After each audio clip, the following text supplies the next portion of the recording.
반갑습니다. 8월 3일 토요일 큐티 스케치 시간입니다. 오늘 본문은 빌립보서 1장 22절로 30절까지의 말씀입니다. 오늘 22절은 이렇게 시작합니다. 그러나 만일 육신으로 사는 이것이 내 일의 열매일진데 무엇을 택해야 하는지 나는 알지 못하노라. 내가 감옥에 갇혀 있고 내가 혹시 어, 감옥에서 재판을 받고 죽을 수도 있고 또 석방하여 살 수도 있는데 아, 나의 간절한 기대와 소망은 내 몸에서 그리스도가 존귀하게 되어 있는 것. 그래서 내 안에 그리스도께서 계시기 때문에 나의 죽음도 유익하다. 이런 말을 또 어제 본문 19절에서 21절까지 이렇게 이야기를 했습니다. 근데 이제 그러면서 오늘 본문에 그러나 만일 육신으로 사는 이것이 내 일의 열매인데 내가 무엇을 택해야 할지 난 알지 못하겠다. 사는 것도 내 일의 열매고 죽는 것도 영광스러운 죽음이고 주님과 더 가까이 있는 천국에서 주님과 더 가까이 있는 것이 훨씬 더 좋다고 오늘 본문이 또 이야기를 해요. 나는 무엇을 해야 하는지 모르겠다. 23절에 내가 그 둘 사이에 끼었으니 차라리 세상을 떠나서 그리스도와 함께 있는 것이 훨씬 더 좋은 일이라 그렇게 하고 싶다.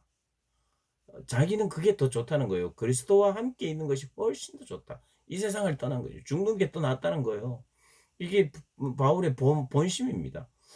그에게는 정말 하나님에 대한 확신이 있었어요. 구원의 확신이 있었고 또 그 삶에 대한 분명한 목표가 있었어요. 복음의 전진, 복음의 확장, 복음을 위한 수고. 그래서 감옥에서도 복음이 전파되고 복음이 확장이 되는 것을 봤어요. 이 복음의 길은 하나님이 막지를 않는다는 거예요. 그러니까 주변의 대적자들이 막을 수가 없다는 거죠.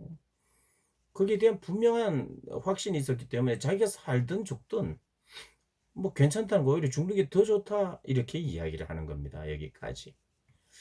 그러나 또 이야기를 합니다. 그러나 내가 육신으로 있는 것이 내가 사는 것이 너희를 위하여 더 유익하리라. 그의 기준은 사는 것이 죽는 것이 어떤 것이 어떻게 내가 택할 수만 있다면 무엇을 택해야 될지 나 모르겠다. 오히려 나는 솔직히 죽는 게 더 좋다.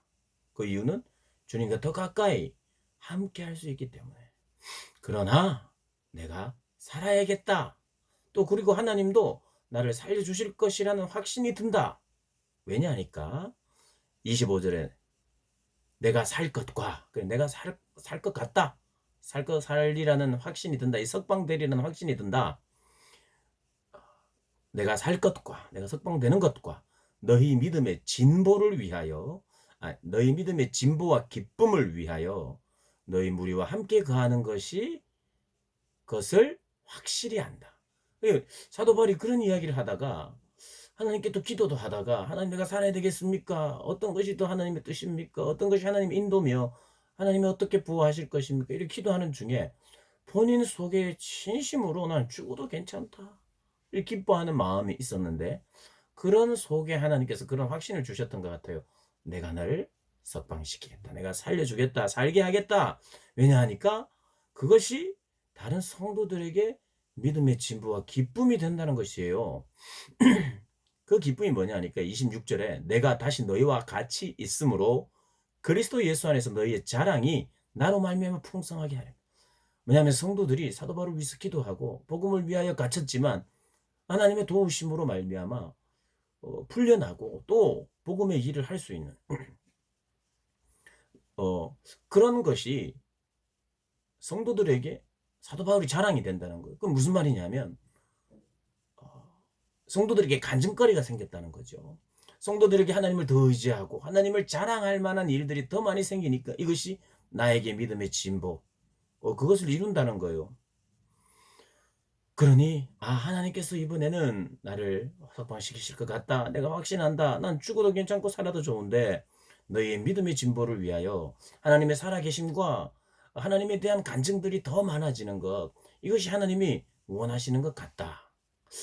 여러분, 그래서 우리가 기도할 때에 정말 복음을 위하여 일하고 하나님께서 도와주시고 하나님께서 열어주시기를 위해서 기도할 때 하나님은 어떻게 되든지 괜찮지만 할 수만 있다면 하나님이 이 일로 말미암아 하나님의 이름이 높아지고 우리에겐 더 큰 하나님에 대한 자랑과 하나님에 대한 그런 간증들이 내 안에 더 많아져서 더 하나님을 굳게 믿고 내 신앙의 진보가 일어나게 해 주십시오라는 이런 기도, 오늘 이 본문을 통해서 우리가 해야 될 기도의 방향과 기도의 목표 아닌가 생각을 해 봅니다.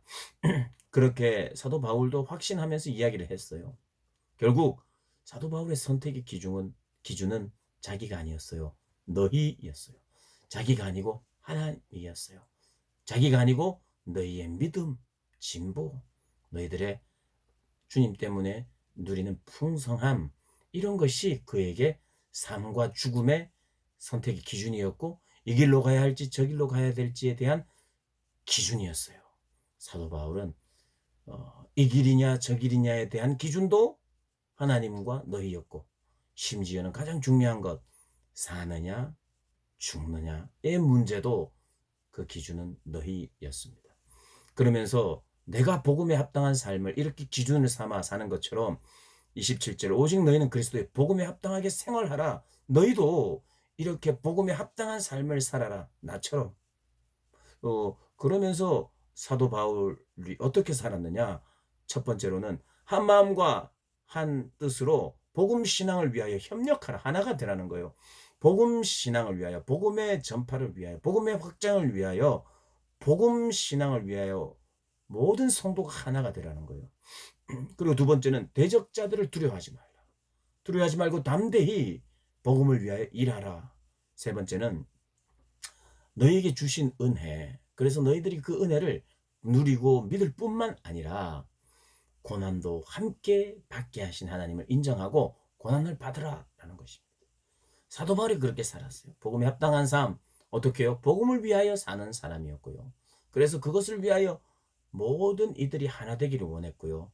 그리고 어떠한 대적자도 어떠한 상황에서도 두려워하지 아니하고 하나님 한 분만 두려워했고요. 우리가 믿을 때에 고난은 반드시 있다는 것을 이야기합니다. 그 고난을 생각해야 된다. 알아야 된다. 고난이 있다는 것을 알아야 된다. 내가 예수 믿는데 왜 고난이 생기느냐가 아니라 예수를 위하여 살고 복음을 위하여 살면 반드시 고난이 온다는 것을 미리 알고 준비해야 하는 것입니다. 그래서 사도 바울이 그 복음에 합당한 삶을 살아라 라고 이야기하고 있습니다. 우리 모든 성도님들이 그러한 복음에 합당한 삶, 사도 바울과 같이 내 삶의 선택의 기준은 하나님이시고 또 다른 하나는 너희, 그들의 믿음, 그렇게 되었던 것처럼 우리도 하나님의 뜻을 물을 때에 이것을 배워서 우리 하나님을 기도한다면 하나님의 그 선하신 길을 우리가 더 확신 있게 발견하고 또 선택하고 나아가게 될 줄 믿습니다. 오늘도 승리하시기를 바랍니다.